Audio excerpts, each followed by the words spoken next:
Dun, dun, dun, dun, dun, dun, dun, dun, dun, dun, dun, dun, dun, dun, dun, dun. What's up and welcome back. I'm John Stark from MacTheMovieGuy.com, your favorite blind film critic. And Groggy, look out, it's the dangerous animals. It's an Australian movie. Uh, that's what I got. Click like and subscribe because I've clearly lost my damn mind. And yup, I think the prescription for that is you joining me on this journey through cinema. Dangerous Animals is releasing this Friday, courtesy of IFC. And this week they got their film to me in advance. I got Tornado after it had been released. I'm getting Dangerous Animals before it's been released. Kudos. So, Dangerous Animals stars Hassie Harrison and Jay Courtney. I always thought it was Jai, but I've heard enough people pronounce it now that I think it's Jay. He just wants to put the I there and be cool because he's Jay Courtney. It's our second film about surfers in Australia this year, technically. And this is a film that actually premiered at Cannes and is now being released pretty quickly after Cannes, too. Sort of like, Wes Anderson's movie, but that already had distribution. I think this got picked up out of Cannes. Anyway, we have sharks, we have Australians, we have surfers. This is going to be a movie that you feel like you've seen before, but probably not put together the way that this is put together. So it seems like a weird choice to put at a Cannes Film Festival, but it does try to sort of push the genre in a different direction. I love the tagline where it's like it's safer in the water. That's a great tagline. So Dangerous Animals, we open up with I guess some spoilers. If you have no idea what this film is about, some spoilers. Not the big ones. Just if you're walking into this going like, there's a movie called Dangerous Animals? I had no idea. I don't like spoilers at all. I don't know why you're watching reviews of movies, but I have to tell you at least something about it. I suppose that considering the way the film presents itself, if you went into this knowing absolutely nothing, what I'm about to tell you could be considered a spoiler. But we have sort of our opening sequence where we get to meet Jay Courtney, and he is the captain of a boat that does like the shark tours with the cage and everything. And he's got a couple, and they're a little bit nervous about going out in the water and swimming with sharks. And he's trying to convince them and talk about sharks and his experiences with sharks. And, he makes this sort of really uncomfortable joke at the beginning about, I guess, the guy's peeing off the edge, and he's like, careful. Bull shark will come bite your dick off. I'm gonna do really bad Australian accents the whole movie. I apologize to every Aussie out there. Lots of crikeys are gonna happen here, although I don't think they ever said crikey in the movie.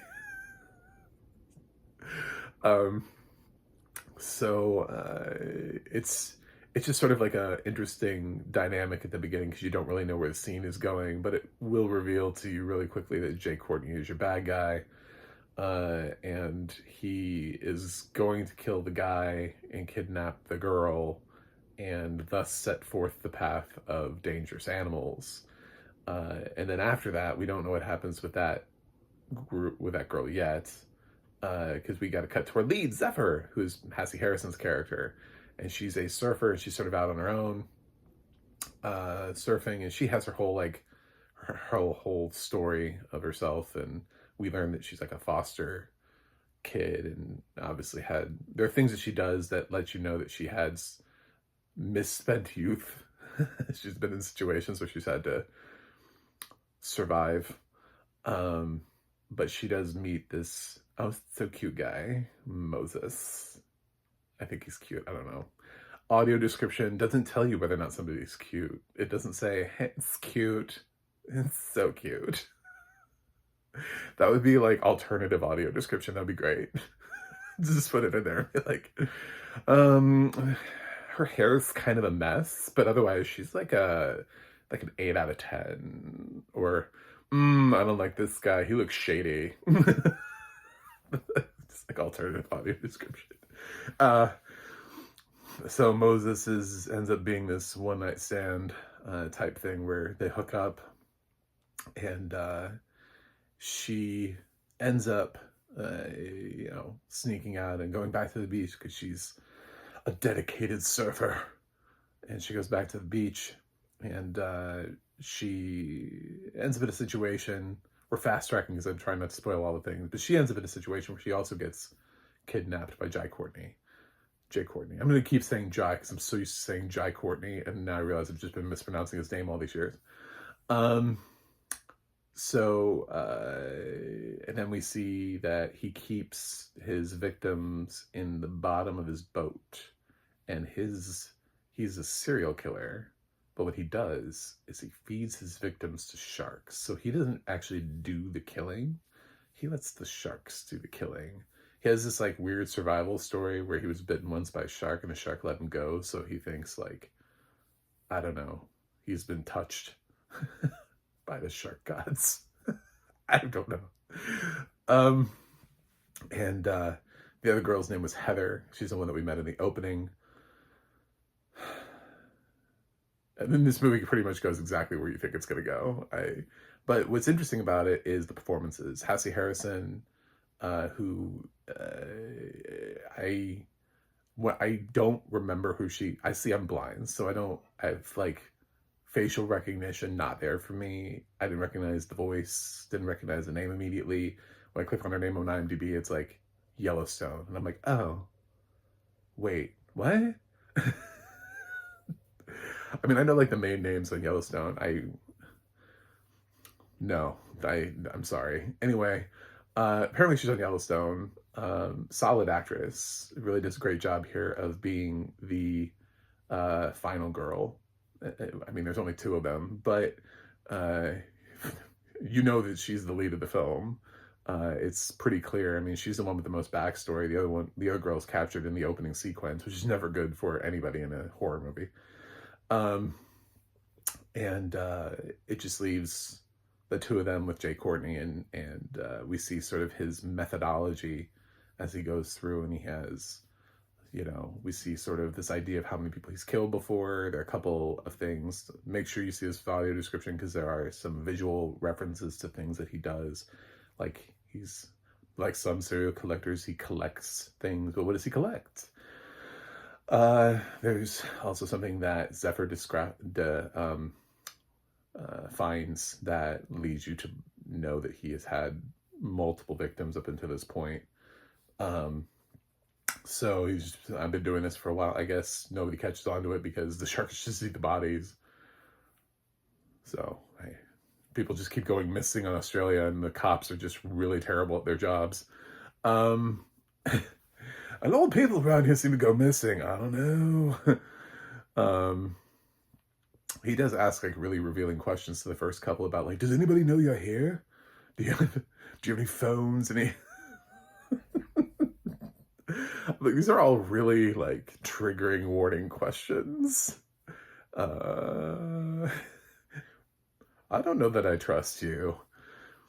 I mean, like, I knew what the plot of the movie was, but he's never played as being. He has this one moment that they give him at the beginning where he sings Baby Shark, and like that's supposed to be like the moment of levity where it's like, oh, you can trust me because I know the Baby Shark song, and it's like, I don't know, you're just cuckoo for Cocoa Puffs. He's always uncomfortable, and that's what makes him so good, is that he feels like this feels like something I've never seen Jai Courtney, Jesus, do. And he had a limited series that ran on Netflix. It was like 4 episodes. I can't remember what it was, but he was good in it. And it was an Australian limited series. And he was good in it. And that was the one time where I was like, oh my God, Jai Courtney can act. Because he keeps getting offered the shittiest roles with like no uh, nothing to them. You know, he had the unfortunate task of having to play the son to John McClane in A Good Day to Die Hard, which is easily the worst film in that franchise. And when you feel like the takeaway is that they think that they can hand off the franchise to Jay Courtney, you're like, whoa, you just totally missed the boat on why people like Bruce Willis. I mean, he felt like he was just being handed film after film in Hollywood where it was like, did we seek out the most boring guy we could possibly find? And go, we're gonna make you a star.